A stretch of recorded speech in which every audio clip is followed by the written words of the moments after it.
Hey everyone, welcome back to our weekly lessons. Hope we're all enjoying the content and the brand new website, which I'm sure you've all seen. Thank you for the great feedback.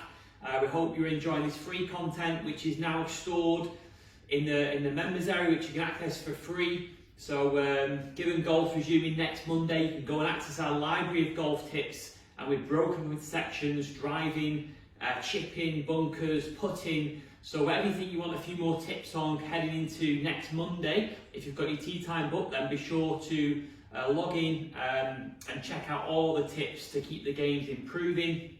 Thank you as well to the ladies who've joined our premium membership with our coaching back up and running now at Three Hammers and Chilliwack. Sessions are feeling fantastic, so be sure to check out the booking on the website and book yourself a slot to join our coaching sessions.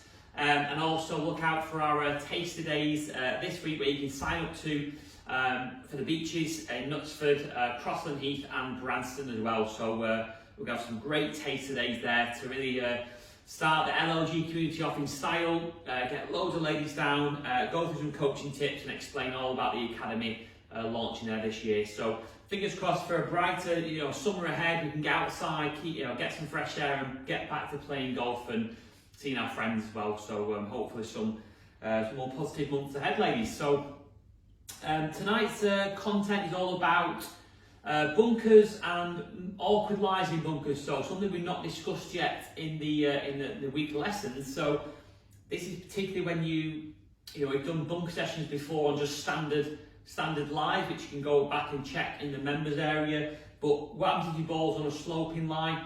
What happens if it's buried?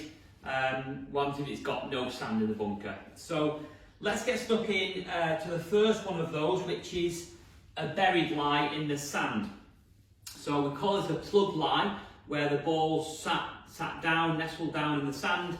And this is where the normal bunker approach, or you've seen me teach in previous lessons, open the face up, so the face is pointing to your face, to expose the bounce, to allow to lift the sand out. That's not going to work in this scenario because the ball is now buried in the sand. So we need to utilise the leading edge of the golf club, because that's the sharp bit that's going to get into the sand and allow the club to lift the ball out of the sand for us. And this is actually quite an easy shot. A lot of people fear this one, but a really good technique I've used in the past for this is, first thing we do when you're playing this buried lie is just to close the face. So you're going to toe the face in, so almost like the club face will be aiming to the left.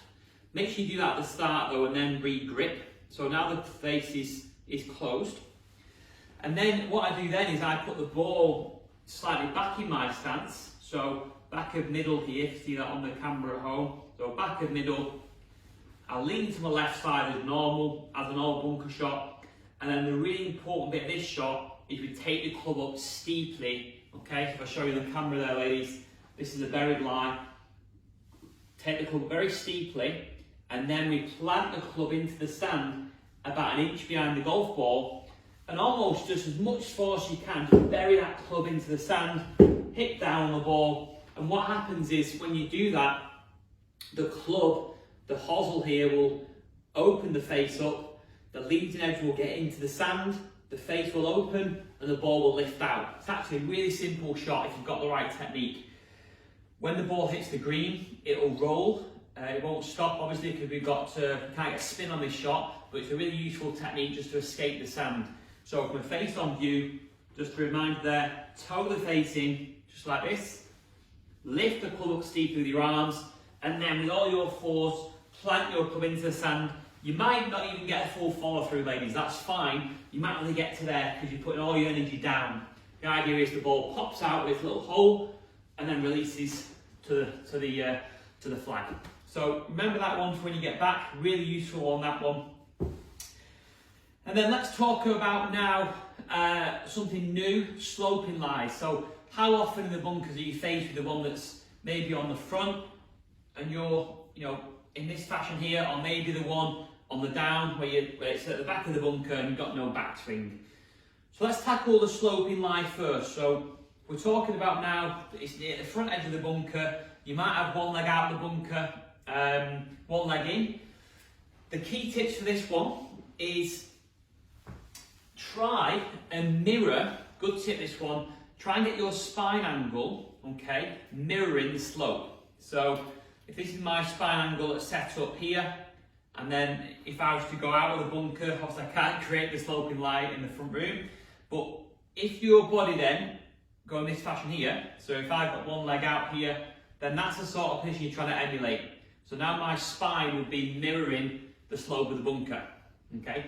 So on the upward slope, I would then be in a position where I'm like this, accepting that my weight now is on the back foot, which contradicts all your bunker advice saying lean left, okay? Don't lean left, go on to the right foot, write that one down, tilt this way.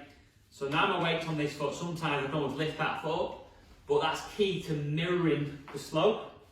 And then after that, still the same things apply, wide stance, let the weight go back, and the next tip would be, you know, because I'm leaning back, what we're doing is we're adding loft to the golf club.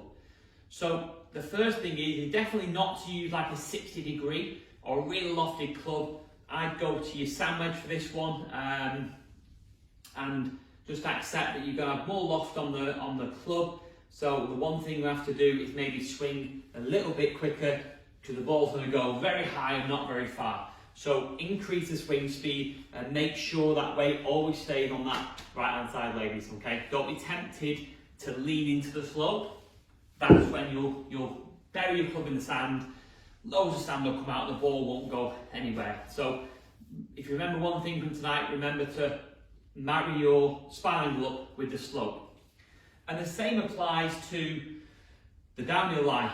So if I've got a downhill lie back of the bunker, let's say the lip of the bunker here is the sofa, I'm going to be on this angle. So again, same tip, mirror your spine angle with the slope. I'm going to go forward in my stance, and because the weight is going to the left hand side, there's going to be less loft on the club, so I would go to my 60 degree, so I've got more loft to play with. I need to get the ball as high as possible. So I would go mirror the slope, spine angle, same as the slope, and then if this is the lip of the bunker here, I'm going to also, for this shot, take the club up steeper to avoid that lip of the bunker there. And then really important, when you go through this shot, make sure your body turns all the way through. You might even feel like you walk after the shot because your weight's on that left hand side, but that's fine because all you're doing is mirroring and going with the slope. You know, in golf generally, if you're faced with a sloping lie, even out the sand, always mirror the lie, never fight it. You know, if I was in this scenario here, left hand side, pick the club up steeply. If I fall back to my right hand side now, I'm going to hit the lip of the bunker or at the sofa. So whether it's downhill or uphill lie, a lot of the tricks and tips can be done in the technique.